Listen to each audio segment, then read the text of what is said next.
Keistimewaan Al-Quran deui ke di akhirat ya. Begitu digiring di kuburan masing-masing ka mauqif, kemudian narangtung di mahsyar, timbang saurang-saurang.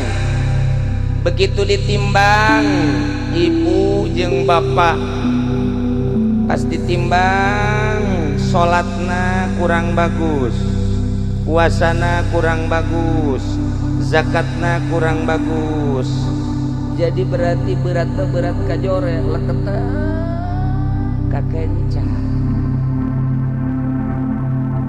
Geus tara hong kabeh asal timbangan berat kakenca berarti ka sorga apa ka neraka? Neraka. Nu mantap ka neraka lantaran di dinya teh pinuh ku dosa-dosa. Leketei kakenca. Sedih. Begitu ibuna geus beres, malaikat neraka ieu bapana timbang deui bapana. Begitu ditimbang salatna marada bagus, jasok berjamaah, puasana ge rada deres, kan aya langit biruan di dieu. Mondoyot ka dieu, aya kredit sekupi di dieu. Mondoyot di kadinya teh aya bobogohan jeung urang Karawang deui. Macem-macem bae silih toel segala rupa. Mondoyot kakenca deui bae si bapak. Aduh. Ya otomatis neraka deui. Cek malaikat dicoba ku ari neangan pertolongan. Masih keneh bisa satungtung encan digiring ka neraka susugana. Ai torojol aya budak anakna datang kadinya neangan indung bapakna, begitu kapangi pelukan jeung indung bapakna. Ditanya ku anakna, mak geus ditimbang? Entos. Abah beres. Hasil timbangan anak neraka. Pan bah bisa ka neraka? Wallahu a'lam kitu. Sugan dosa-dosa naon anu jelasna? Pan abah segala salat, segala puasa. Ya langit biruan coy. Emang abah milu kabita ku Ki Nurjaya harita dihayu-hayu punyana. Tadi nama moal. Tah, jeung naon deui bah? Sekupi segala kredit. Macem-macem bae. Jadi abah ieu ka neraka. Masyaallah bah. Kek kula laporan heula ka malaikat Jibril. Begitu laporan ke malaikat Jibril bahwa bapak jeung emakna ieu bakal diasupkeun ka neraka. Cek malaikat Jibril, aceng baheula keur di dunya pernah sakola apa masantren? Abdi masantren. Di mana masantren? Di Cisoka. Di mana di Cisokana? Di pesantren Al Budur. Sa guru aceng Badu Salam. Ustaz Badu Salamna ka mana? Ya ahonya mau ka mana meureun? Geus ditimbang nyawa jangan ge pagon puyangeun bangun eta. Aju ajeng didinya barang geus beres pesantren. Ka mana? Abdi pulang. Geus pulang abdi ngamalkeun Al-Qur'an. Beurang penting ku abdi selalu dibaca. Ai tulisan anu zahirna mah aya cek malaikat Jibril ieu. Tapi ieu aneh, aya nu istimewa ieu. Ke acek ieu bisa aya nu istimewaan kieu ieu maca qiraah ieu. Cek manehanana abdi osok maca Quran teh ti lombat-embat tengah beuti malaikat. Sorangan bae di jero hate bari tadabur bari tabarruk ka Gusti Allah. Di mana penting abdi udang langsung salat tahajud ku abdi dibaca Al-Qur'an lalaunan datangkan teka deui jeung abdi-abdi aja di jero hate. Oh lain di muludan anu sok ngajerit-jerit teh henteu. Lain di rajaban anu sok kaji dibayar teh henteu abdi. Henteu. Lain di nus hajatan teh lamun kurang bayaran sok menta deui paralu. Lain abdi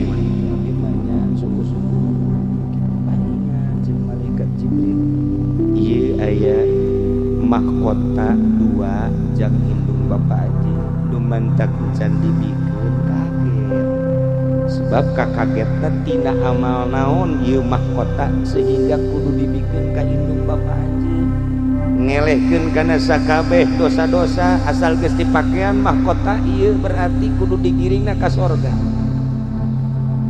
barang ditaliti teh horenganan eta mahkota teh hasil anak maca Quran tengah peuting teu kadenge ku sorangan-sorangan acan dibaca ku hatena tadarru ka Gusti Allah lain bae ganjaranna jang nu maca jang nu nadabur jang nu napakuran horeng indung bapana ge kena ku babacaan eta masyaallah karim indungna mana tinggungana begitu dibere mahkota ku malaikat Jibril bapana dibere mahkota ku malaikat Jibril pelukan jeung anakna masyaallah ceng emak jeung abah masantrenkeun aceng teu sia-sia beuh nyaho kitu mah sawah keur ieu dijual jang masantren aceng ieu ge hasil ngahutang aceng masantren sakieu pohara jasa eta hasil ngahutang bae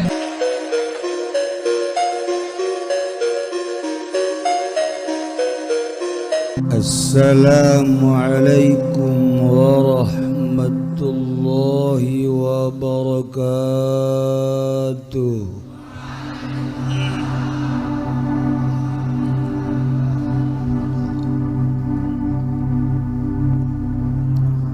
Alhamdulillahilladzi manaha awliya'ahul wusula ila musyahadati anwarihi saniyah. Iyalah istimewa Al-Quran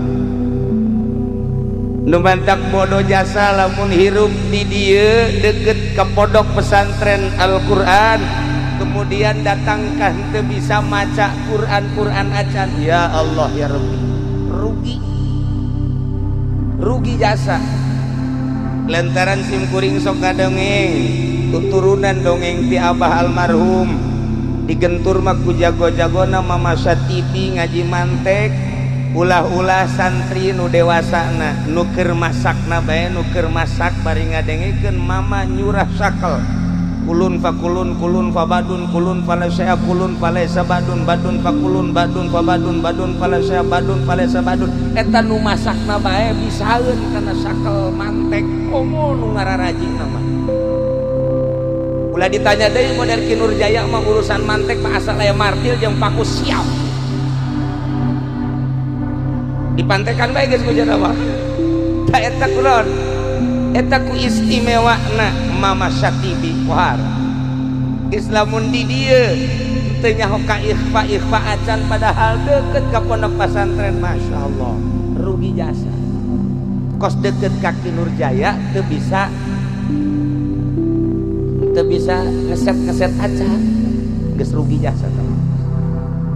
Jadi urang mah kumaha dedeketanana deketan jeung tukang minyak ngambe dedeketan jeung tukang kitu naon ngarkadu atuh kena cucuk-cucukna bae mah dedeketan jeung Haji Nurjaya atuh ngeset bae mah nyesel bisa dedeketan jeung pasantren fikih atuh wudu bae mah rukunna nyaho dedeketan jeung pasantren qiraat ikhfa bae mah iklab gunah kudunya atuh sanajan teu nyaho babacaanana mirip-mirip punya mirip-mirip Kangjeng Nabi ngabahasakeun aya hiji buah eta buah teh dipake karesep ku mancanagara lain bae budak leutik nu dewasa nu gering komo nu sehat mararesepkeun jasa ka buah eta buahna buah jeruk tapi jeruk teu sambarangan jeruk Garut kuari mah jeruk Garut teh tinggal aya ngaranna hungkul geus puing-puing beaku galunggu eta lamun urang neuleuh jeruk Garut tina rupa nu sakitu pikareseupeunana lamun dibuka ku urang kulitna ambeuna nu sakitu seungitna lamun ku urang diasaan jerukna masyaallah di dahar ku urang tengah poe ereng-erengan jadi seger komo di jus mah ku urang beuh pohara jasa kudu keur nyareri hulu nikmat nikmat jasa kuno sehat mah komo eta jeruk. Nah ieu Kangjeng Nabi ngabahasakeun al mukmin masalul mukmin alladzi yaqra'ul Qur'an masalul utrujah rihuha thayyibun wa ta'muha thayyibun. Sifatan jelema mukmin anu osok maca Quran, bisa maca Quran, ngalaksanakeun maca Quran, tur ngamalkeun bima fihi kana eusi kandungan Al-Qur'an, percis ko sifatan jeruk anu seungit nu ambeukna seungit rasana amis, nikmat luar biasa.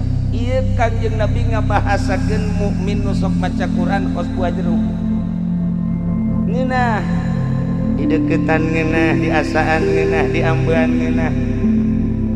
Coba ge ambean ge Badrul Wasek seungit, ambean ge Badrul Salam seungit. Coba kelek Haji Nurjaya ambean lumayan.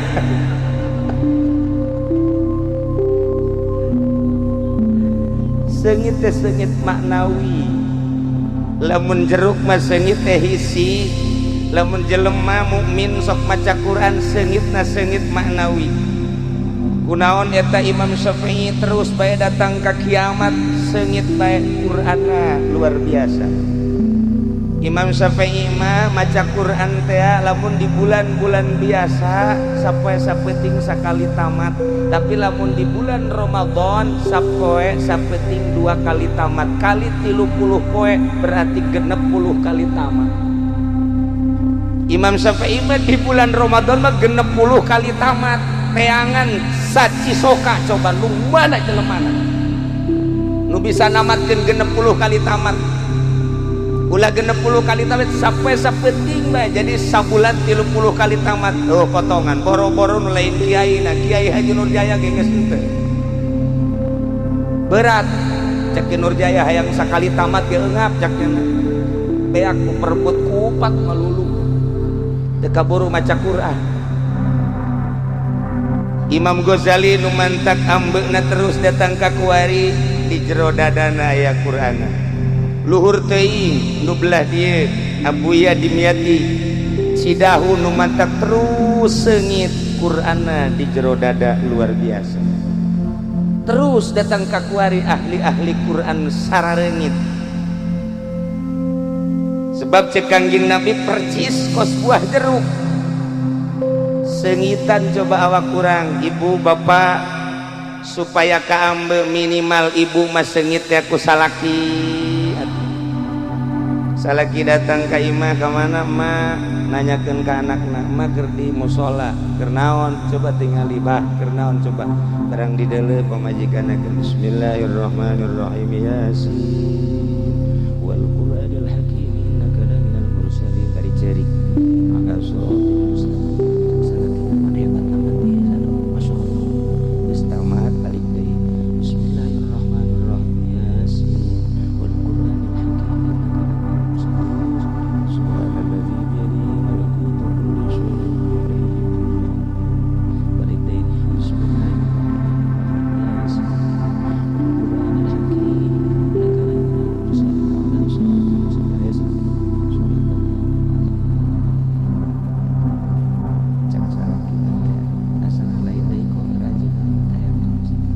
dicandu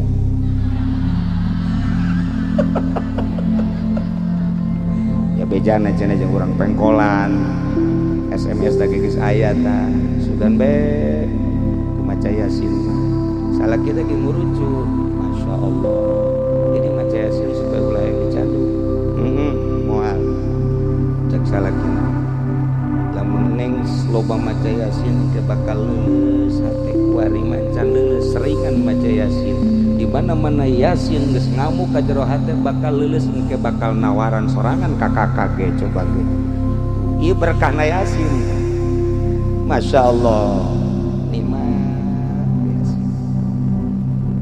Aya hiji jelema datang ka Kiai Asim, dua jelema datang. Begitu datang ke Kiai Asim ditanya ku Kiai Asim hayang naon maneh datang ka dieu cek dosa urang abdi mah hayang guguru ka kiai. Guguru naon? Hayang bisa naik ka gunung ka ditu tuh hampang awak. Ieu nu saurang abdi ge sami hayang bisa naik ka gunung hampang awak. Cek Ki Hasim gampang, maneh nu ieu mah diajar ku kaula ilmu ngahampangkeun awak, carana make ilmu bela diri. Dipagahan ku Ki Hasim ilmu bela diri, dimimiti kuda-kudana, datang ka ngajotosna, datang ka nyepakna segala rupana. Oh, datang ka hampang awak teh lamun nyepak, sehingga lamun leumpang teh cepet.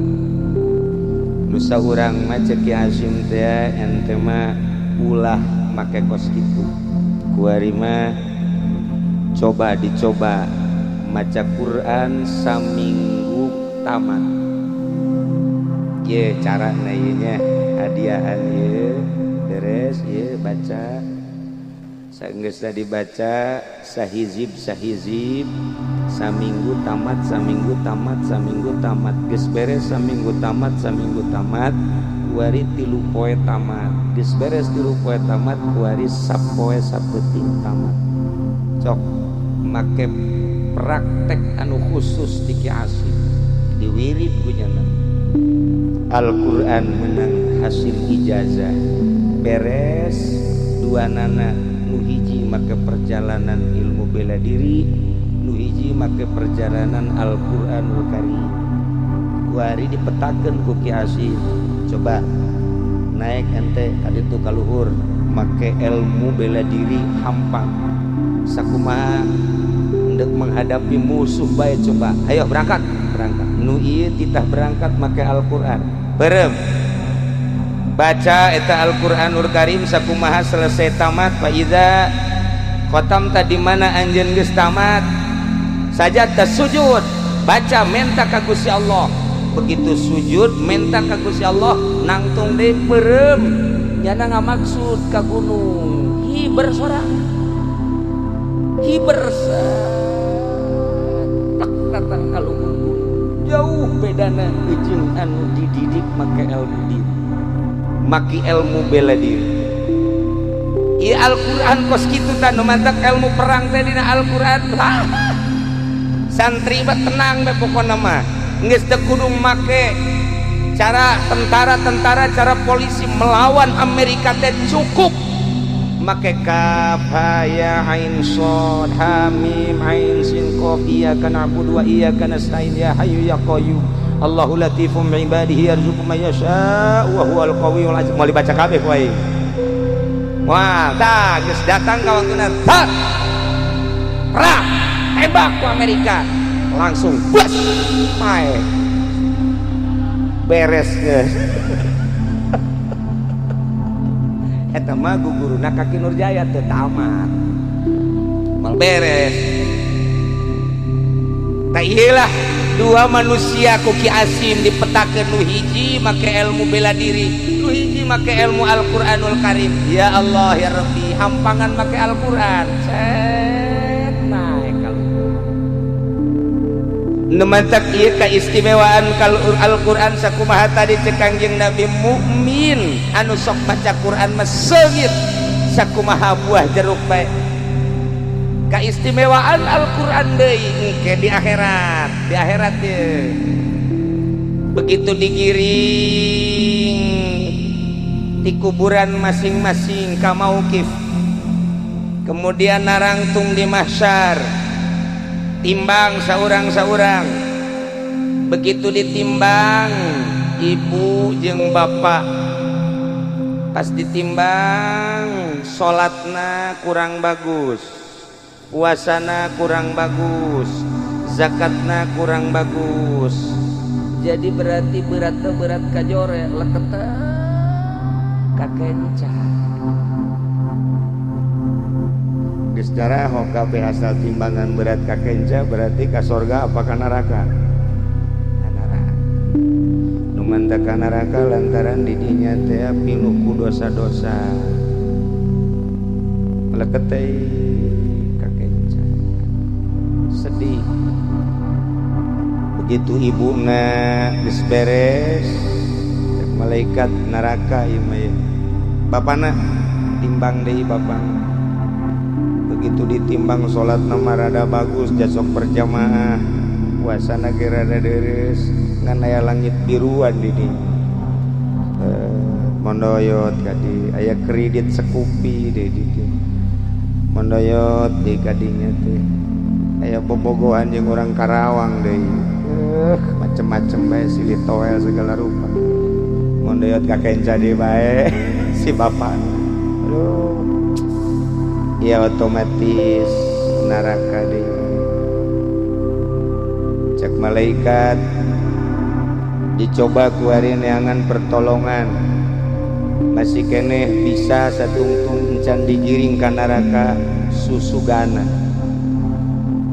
Ai torojol aya budak anakna datang kadinya neangan indung bapakna. Begitu kapangi pelukan jeung indung bapakna. Ditanya ku anakna, "Mak geus ditimbang?" "Entos." "Abah beres." Hasil timbangan anak neraka. Pan bisa ka neraka? Wallahu a'lam untuk kitu bae. Sugan dosa-dosa naon anu jelasna pan abah sagala salat sagala puasa. Aya langit biruan, ceng. Emang abah milu kabita ku Kinurjaya harita dihayu-hayu kunyana. Tadi nama moal. Jeung naon deui bah? Sekupi segala kredit. Macem-macem bae. Jadi abah ieu ka neraka. Masyaallah bah. Ke ulah laporan heula ka malaikat Jibril.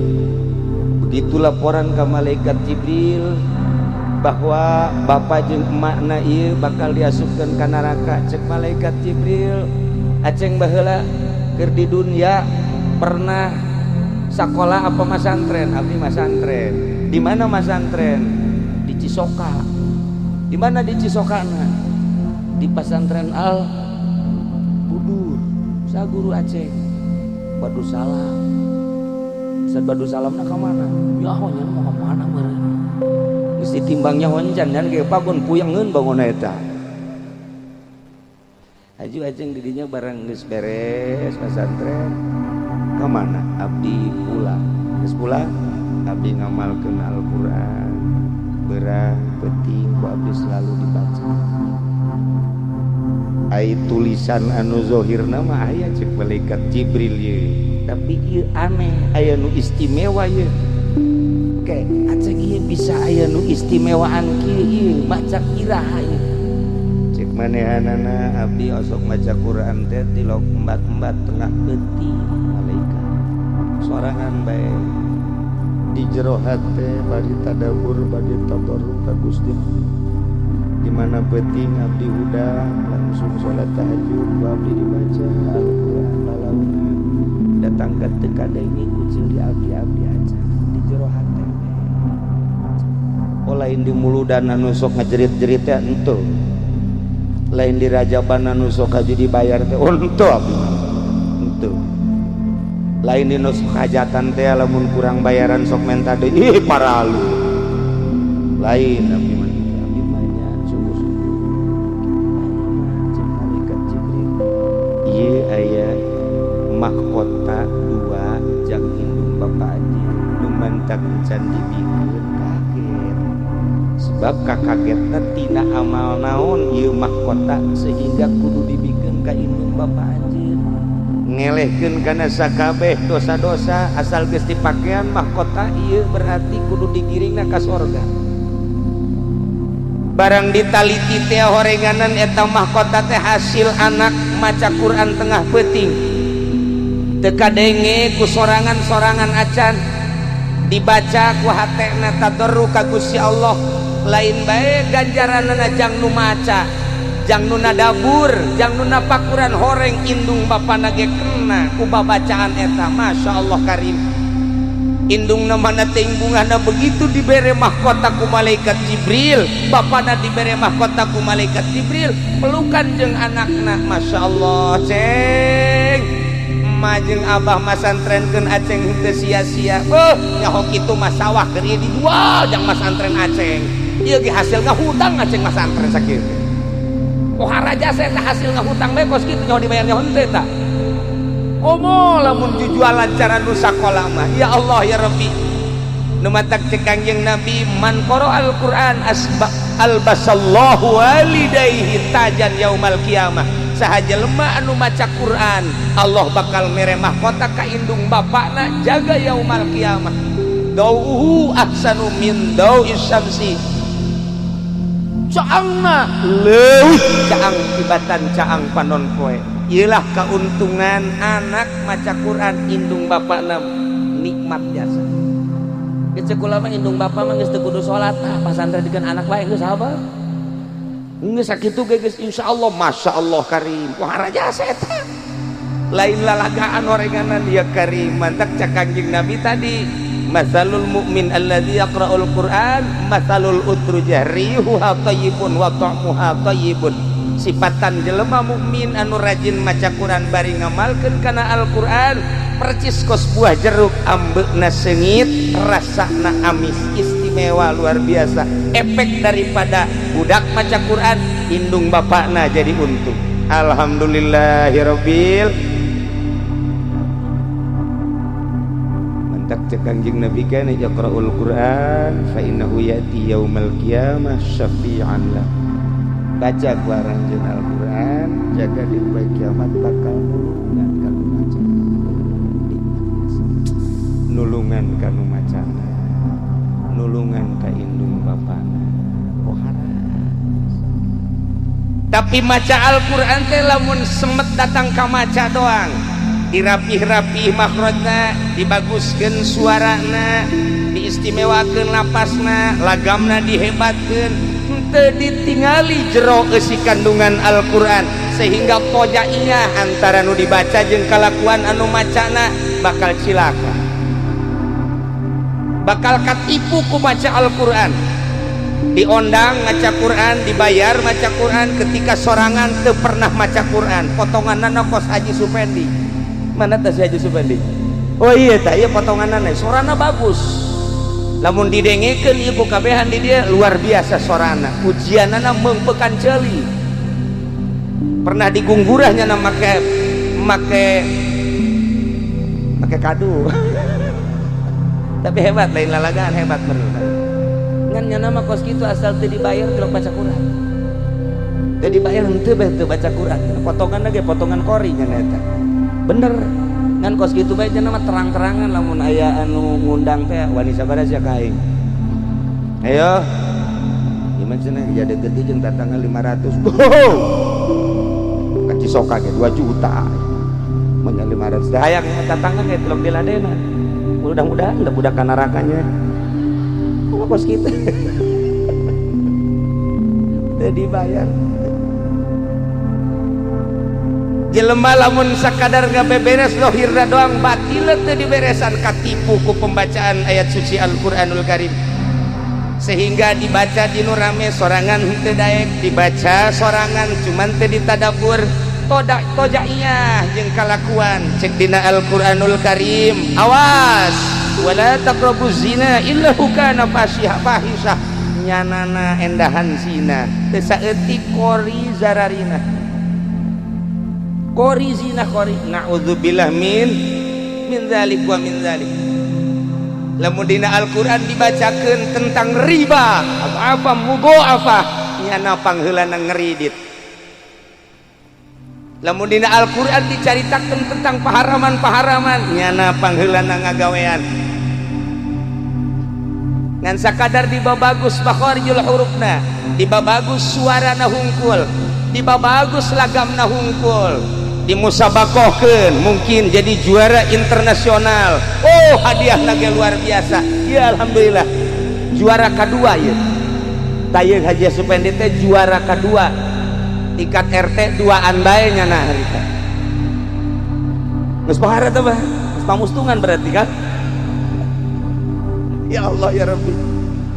Ngan sakadar kiki Tuhan hungkul na ieu bakal cilaka ku pembacaan ayat suci Al-Qur'anul Karim lantaran cek Imam Ghazali tama percis kos jelema dikiriman surat ku kabogohna aya hiji santri bobogohan jeung santri deui mantep santri bobogohan jeung santri deui atuh eta menerop ngaran kula sok ngadongengkeun di mana-mana aya santri bobogohan jeung santri pas jam 10 kabeneran nyana deuk meuli bakso si santri awawena teh si santri lalaki kan begitu keluar ke panggi waduh trisno maju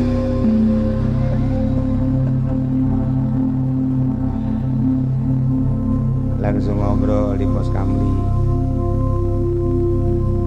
diuk rada renggang wari ngadeketan dek ditoel ku santri lalaki cunihin teh santrinya main toel bae is cek nu awawena teh aduh mantep deres bae bobogohan jeung santri mah aman ih kan kita sudah sama-sama saling cinta Masya Allah ini kan cuma untuk membuktikan rasa cinta cek jam mual lecet ih ditoel mah cek mah kira cek santri nu awewe teh kieu ka lain gunanan besi aya nu neuleuh coba sakeuleudingna besi aya nu neuleuh kela putus duhur nu neuleuh urang bae langsung si santri lalaki teh atuh neuluan lantaran ada kampung bebeja ini cegeus sasa lega rasanya hatiku Masya Allah barang dek di toilet kayaknya coba abah jeung emak besi can sare besi ngintip pandeukeun ieu coba kayak tenang diintip balik deui ka dinya neng alhamdulillah abah jaga saha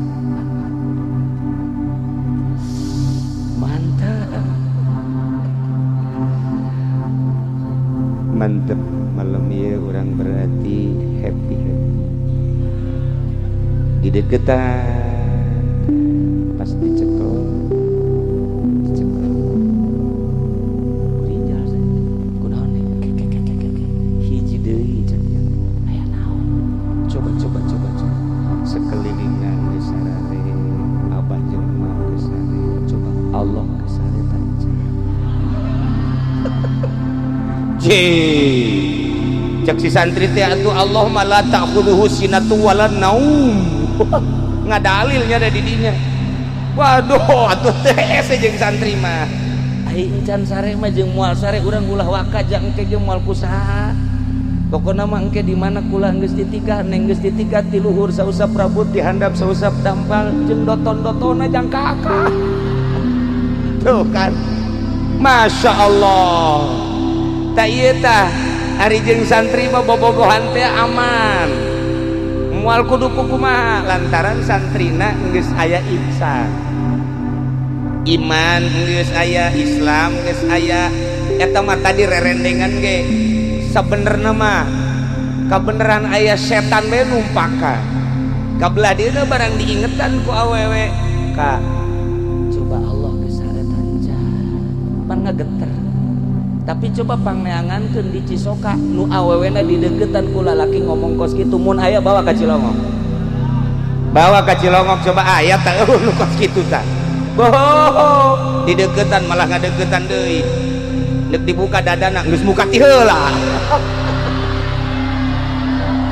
ya Allah ya Rabbi tah ye ya pakailah Al-Quran lantaran dina Al-Quran la ta'khudhuhu sinatu wala naum Allah matara nundutan Allah matara sare coba tancepkeun ka jero hate urang dina Al-Quranul Karim teh geus aya Allah mah teu kasipatan ku nundutan acan komo sare mah anak itu Allah terus ningalikeun ka urang diuk di dieu babarengan Allah neulekeun, urang lempang Allah neulekeun, urang diuk di nu poek Allah neulekeun, urang di nu caang Allah neulekeun, urang di masjid, di mushola, di majelis salim, di kebon, di leuweung, di kota Allah neulekeun we. Mun geus boga rasa bahwa Allah selalu neulekeun ka urang, moal salempang hirup dek di mana bae jeung keur kumaha bae tenang lantaran geus teu ngabutuhkeun salian Allah, sebab Allah maha kaya, Allah maha kawasa, Allah maha kersa. Ketika urang geus asa didelekeun ku Allah berarti urang asa babarengan jeung Allah, mantep hirup mun geus datang ka dieu. Tah lamun urang diondang titah maca Quran aju inget bayaranna sabarahanya moho ka Allah bahwa Allah neulekeun. Lamun urang boga rasa Allah neulekeun isin maknya Al-Qur'anul Karim wahyu anu al-muta'abbadu bitilawatih dibacana teh jadi ganjaran hiji dibayar 10, mun nyaho kana maknana hiji dibayar 100, mun nyaho kana eusir kandungan Al-Qur'anul Karim sirrun min asrarillah na geus nilai sababaraha ti Gusti Allah. Isin maknya Al-Quran wahyu nu mulya diojol jeung dunia, sementara dunia mah ku Kangjeng Nabi teh dicontohanana adalah bangke atawa dicontohkeunana nini bengki. Saha nu resep ka nini andai kata di dieu aya nini umurna 100 tahun geus bongkok biasa, kemudian ngacai bae matana cileuhan bae teu leutik cileuna sagede poleca diceli keluar di dia sanajan make sedo make gincu bikin ini umur 100 tahun ke Haji Nurjaya maldaekeun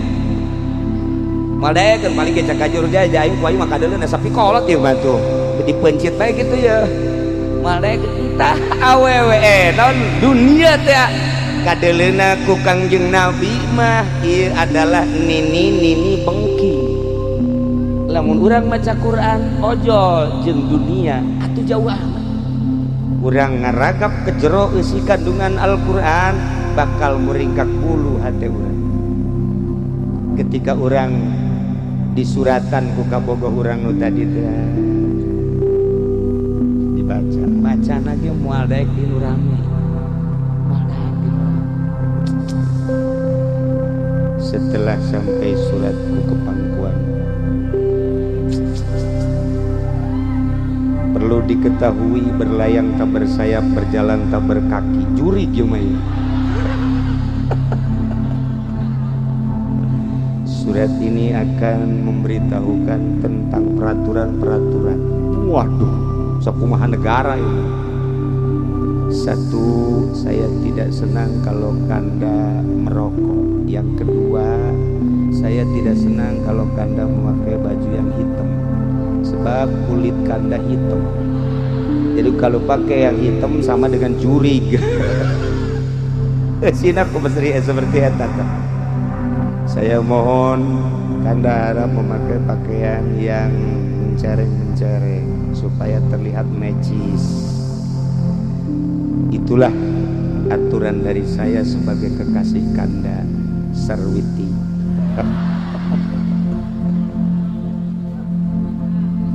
Eta maca surat moal daekeun dinu rame. Moal asal rame bae teu husu nya teh teu husu, indah. Indah deui begitu pas dibaca sakitu husuna aya suara televisi. Sial teh suara televisi ngaganggu bae pindah deui nya. Begitu kujana dibaca deui aya budak raribut budak laletik di hareupeunnya tolol teh budak ngaganggu aing bae. Asup ka jero kamar, kunci kamar lagi jebret. Oh cangkeun lampuna ge. Berlayang tak bersayap, berjalan.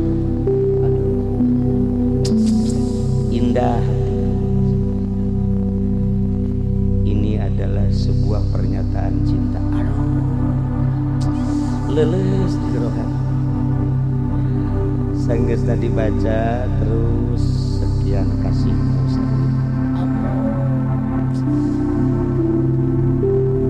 Dibaca tengah poe ereng-erengan tetap sejuk. dibaca ke situasi jeung kondisi kuluduk sing jeleger tetep indah bae. Eta surat doang surat, masya Allah kan. Atuh kunaon aya maca Quran urang tilok khusuk kitu. Maca Quran urang mah biasa bae, aya batur biasa bae. Teu pernah bae urang aya TV, aya radio, aya budak urang karasa kaganggu teu pernah, padahal itu mah surat teh lah sakira tiitil atuh. Tapi sakitu husuna masya Allah ieu mah surat di Khalik Maha Soni. Di jerona aya instruksi-instruksi, hukum-hukum, sejarah-sejarah dan lain sebagainya. Kunaon atuh urang maca Quran mah teu pernah khusyuk sahusu maca surat di kabogoh urang bloon eta Ki Nurjaya. Tidak khusyuk baca Quran teh ya Allah ya nu mantak ge lamun jelema geus cinta ka Al-Qur'an hudang jam 1 mandi wudu salat tahajud beres sila simpul langsung Quran dibuka tek tunggulnya nangis teu loba baca sepi suasana masya Allah dibuka ditenden dianggal tunggul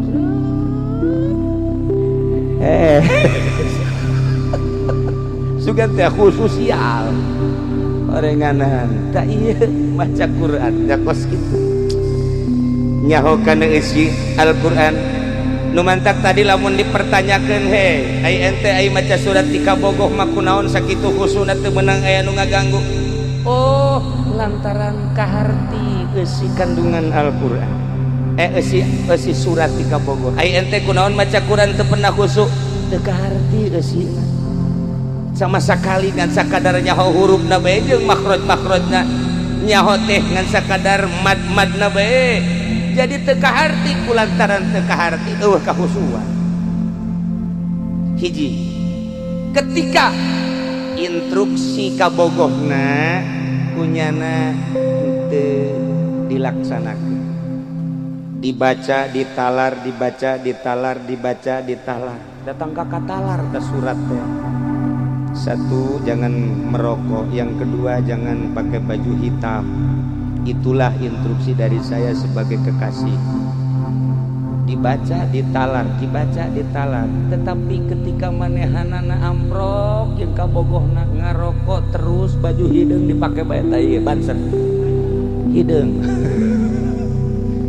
Tuh, cak kabogohna sial amat sih kabogoh cinta teh henteu sih ka aing. Padahal mah geus dibere aba-aba ulah ngarokok bae. Padahal geus dibere aba-aba ulah make baju hideung make bae. Berarti cintana gombal di kajen kukumaha ge. Henteu sejati kajen kukumaha ge. Wah, anu tatadina sarwiti seri senyum kuari rada bendu. Kuari rada bendu.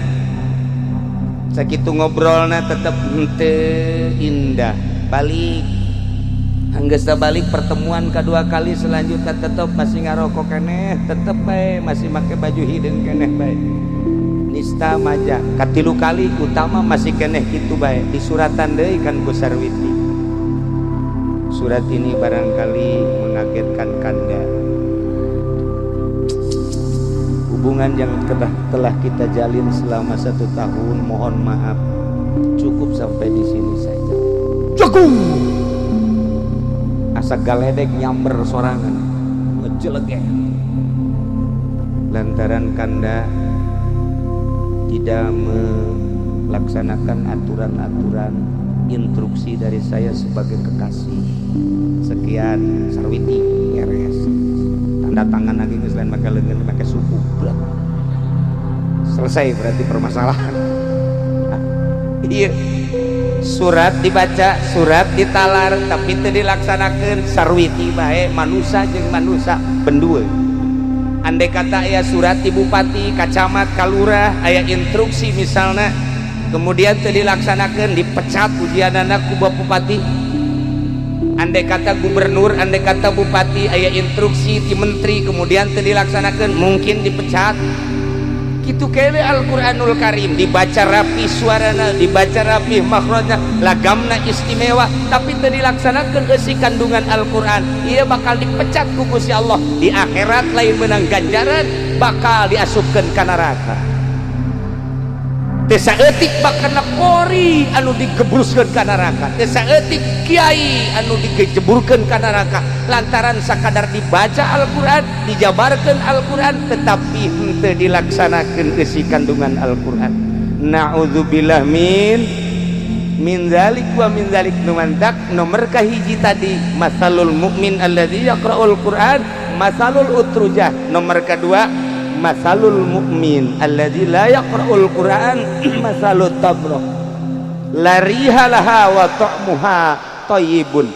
Jelema mukmin teu daek maca Qur'an, tilok maca Qur'an ibarat buah-buah kurma cek Kangjeng Nabi, la riha laha eueuh ambeuna walaupun rasana huluun amis tetap kurang disenangi di dunia. Lamun lain ningali kana maziah korma, tetap korma tuh bisa dipaksakeun cak Kangjeng Nabi. Hanya di Arab bae resepkeun kana korma gegeh ngadaharna 1 2 3 10 selesai. Lain cara jeruk. Ambeuna kajen dipaksakeun korma nu kumaha bae ge eueuh ambean. Ngan sa mukminna hungkul na ieu bakal cilaka. Anta Kangjeng Nabi ngajelaskeun innallazi laisa fi jawfihi syai'un minal Qur'an, jelema anu di jero beuteungna eueuh Al-Qur'anan fahuwa kal kharib, percis kos bangunan anu rusak. Urang lamun neuleuh kamari kurang ngabesan ka ditu aya bangunan adiasa nyarengkleh tak kenteng lagi. Tembok-tembokna geus barolong. Ta eta teh geus teu pikaresepkeun boro-boro meuli diberege urang asana moal daek. Lantaran gedean keneh ngomean daripada ngeusi urang dirinya betah. Ta eta teh bangunan model kos kitu tah kentengna geus barolong, kemudian lawangna geus areueuh, jandelana geus nyarengkleh, percis kos jelema mukmin tilok maca Quran bangunan butut. Tapi kan sepenting picilaka, masyaallah. Anu paling bahaya deui masalul munafik alladzi yaqra'ul Qur'an, sifatan jelema munafik tapi osok maca Quran. Na ieu mah masalur rihana, percis kos kembang bae. Kumaha eta kembang? Rihuha thayyibun, ambeuna seungit tapi wa ta'muha murrun, rasana pait. Kos kumaha sih jelema nu munafik baca Quran? Make dasi jelemana make kopiah rapi, baca Qur'ana hebat, debat di televisi hebat, pohara istimewa. Urang lamun ngadengekeun debat-debat atawa hasil clippingna beuh tanding hebat pembahasan Al-Qur'anna. Tapi torojol bae bulan berikutna nyana dirante gorenganan koruptor munafik baca Qur'annya, tetapi horenganan duit masyarakat. Ya Allah ya Rabbi, anggeus-anggeusan Kiai luhur teuing meureunana ai nyaritakeun di kelas nasional mah loba nu teu nyahoeun, coba di kelas handap bae. Di kelas handap loba jelema kopeahna mancri ka masjidna rapi luar biasa. Berjamaahna jeung jelema hade teu make aturan Al-Qur'an, awewe dijadikeun lurah. Ditah nyalon lurah ku Kinur Jaya, belon teh Kinur Jaya. Geus didukung ku aing cenah, penting mah meuli kacang bae, meuli kacang. Tah ieu teu make aturan Al-Qur'an. Kuda sok ngajelaskeun sing hade Al-Qur'an teh. Kuari mah di mana-mana, di pasar Kemis awewe nanjeur, tuh di ditu belah ditun. Daun kitu pasar Kemis. Naon ngaranna rajeg belah ditu eta awewe calon lurah. Terus ka belah ditu ka Serang awewe calon lurah. Nu alhamdulillah di Cisoka doang. Henteu kan di Cisoka mah. Aya nu bener. Mana teh Haji Jaya? Meureun dukungannya na kitu. Teu make ka Al-Qur'an munafik. Masalul munafik alladzi yaqra'ul Qur'an, maca Qur'annya na, tetapi seperti kos kitu cilaka. Kiai nu ngadukung kadinya cilaka, ustad nu ngadukung kadinya cilaka, sing ada ulah jadi cilaka. Pugu ngadukung lalaki ge wallahu a'lam urang. nah ieu nu kos karitu teu maca Al-Qur'an tapi teu ngamalkeun Al-Qur'an geus puguh kreditan, geus puguh lamun urang nyaritakeun zinah mata, mun nyaritakeun zinah leungeun, nyaritakeun zinah ceuli nu dijabarkeun ku Kangjeng Nabi melalui hadis ngajabarkeun Al-Qur'anul Karim. Asana cukup jasa jangka neraka mah masyaallah karim, kuari ditambahan melek-melek kudu nyata-nyata. Kula masuk inget dongeng dina kitab Irsyad Dadah aya hiji santri balik masantren terus magahan ngaji, kemudian nyana dagang keliling, dagang tas ya ayana tas pas keliling ka hiji bangunan bagus amat, eta bangunan teh digerokeun ku awewe. Mang kadi dagang naon eta? Kula dagang tas. Kadi da beneran santrina kaset. Kasantrina kaset. Lain model Ki Nurjaya Qosir lain. Kaset ieu mah. Kadi. Masuk. Barang asup terus ka tengah ka jero dikunci lawang. Barang dikunci lawangna dagang naon ieu? Dagang tas. Ai tas mah teu penting kula mah penting kan dagang. Ai katasna mah teu penting, ulama ieu penting teh kanu dagang. Maksud kanu dagangna kumaha? Kuring ngabutuhkeun kanu dagangna. Lantaran ieu kuring teh loba nu mikahayang cak awewe teh horeng awewe eta teh masih keturunan raja. Atuh geulis teh luar biasa. Lah di Cisoka mah eueuh modal kos kitu. Ieu mah geulis teh lain lalagan geulis.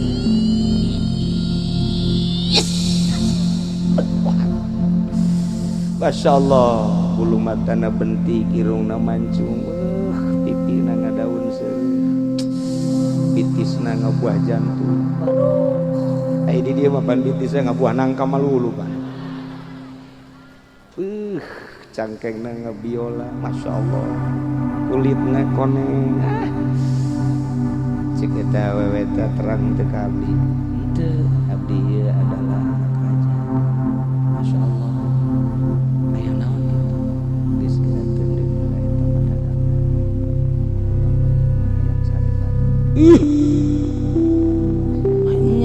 Setemanya manjai mah pulang ngarindukeun mama unggal kadieu liwat sok dagang teh ternyata ngaulang naruh hati ka mama. Masya Allah. Henteu cek bayangna teh kula mah salulugunan deuk dagang teh hayang sabaraha daganganna engke kula dibayar. Dagangan sayana bakal dibayar, engke beres bakal dibayar 2 kali lipat. Nu penting kula mah hayang sarere jeung happy. Ih cek manehna kula mah mundah ayo ka dieu ka kamar dipaksa diasupkeun ka kamar. Di jero kamar buka anak raja mimiti jubahna dibuka. Tinggal BH-na.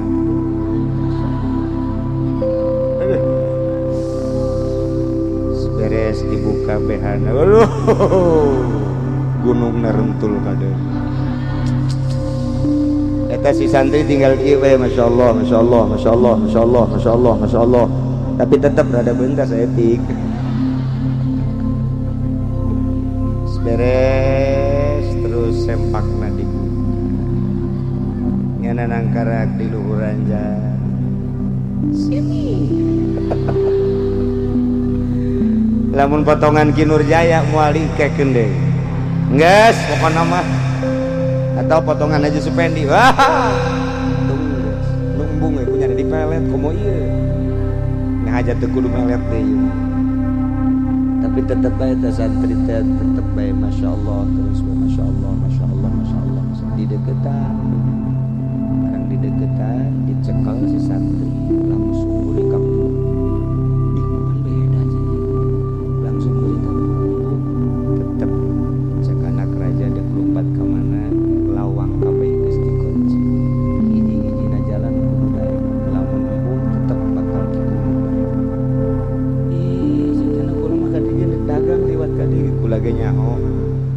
Nyaho kula ge dagang, tetapi nu jelas mah dagang supaya hasil, kula supaya hasil. Waduh, sakjana ke kula menta deung ngalawuh heula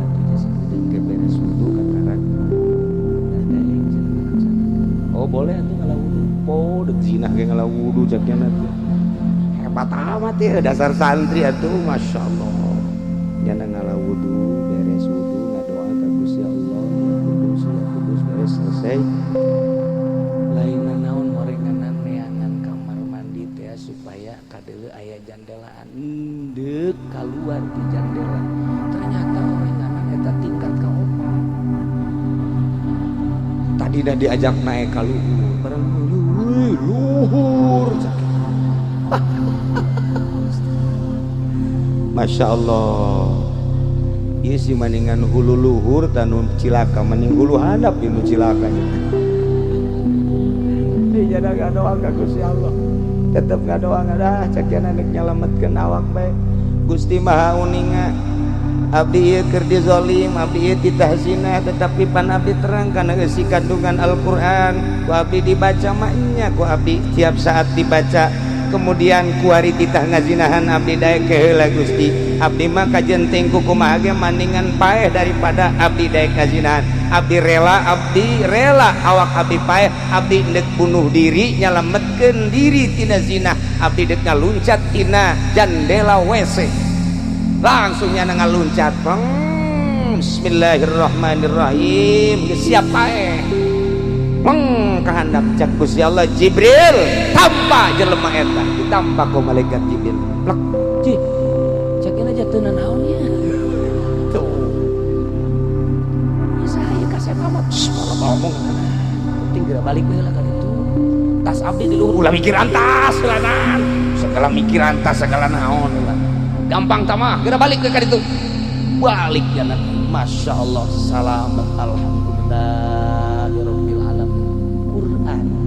di mana dibaca, di mana diamalkan ke orang moal selempang ngaluncat di luhur tingkat kaopat maksudna geus nyaho bakal paeh kahandap disalametkeun bae ku Gusti Allah lain saeutik jelema anu cilaka di parahu cilaka di kapal sering jelema salamet ku lantaran maca ngamalkeun Al-Qur'anul Karim zahiran wa batinan teu selempang Al-Qur'an ya Allah ya Rabbi salametnya tak eta teh Al-Qur'an kabayang Al-Qur'an dibaca Al-Qur'an dihartikeun nu kadeuleu lain Qur'anna tapi anu nurunkeun Al-Qur'an Gusti Allah Subhanahu wa taala indah lamun urang neuleu Al-Qur'an nempo Al-Qur'an nempo eusi kandungan Al-Qur'anul Karim dibandingkeun jeung jelema tadi jelema munafik Quran dibaca, Quran diindah-indah, Quran terus-terusan kunyana diwiridkeun pareng teu nyaho kana eusi kandungan Al-Qur'anul Karim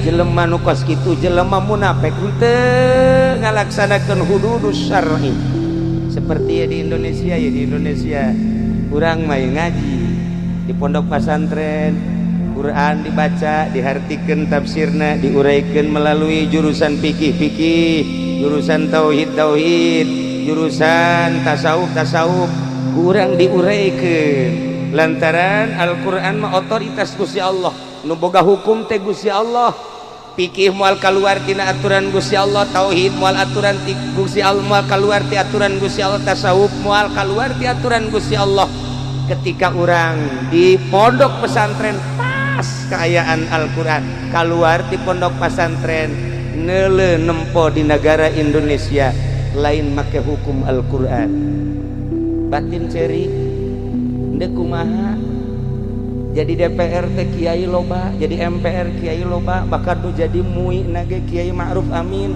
nu 2 minggu ka tukang ngaji ka Cilongok aya ngobrol jeung simkuring ngan kula teu aya kesempatan akhirna teu bisa ngobrol jeung Ki Ma'ruf Amin bejana dek datang deui jeung bangsa rekan-rekanna hayang konsultasi tentang pemilihan umum tentang partai dan lain sebagainya kula geus teu tertarik lantaran eueuh hiji kiai anu memperjuangkeun agama eueuh hiji ustad di luhur anu memperjuangkan nilai-nilai agama Quran mah dibaca di Jawa Tengah di Kendal anu di MPR aya nu di DPR pusat aya di Jawa Timur teu kudu dicaritakeun anak kiai gede di DPR pusat aya unggal kabupaten di Jawa aya kiai-kiaian tapi kunaon teu pernah nerapkeun nilai-nilai agama Al-Quran sekedar dibaca biasa bae teu pernah diterjemahkan, diaplikasikan jang supaya kurang dilaksanakan. Eueuh di Indonesia ketika urang neuleuh kadinya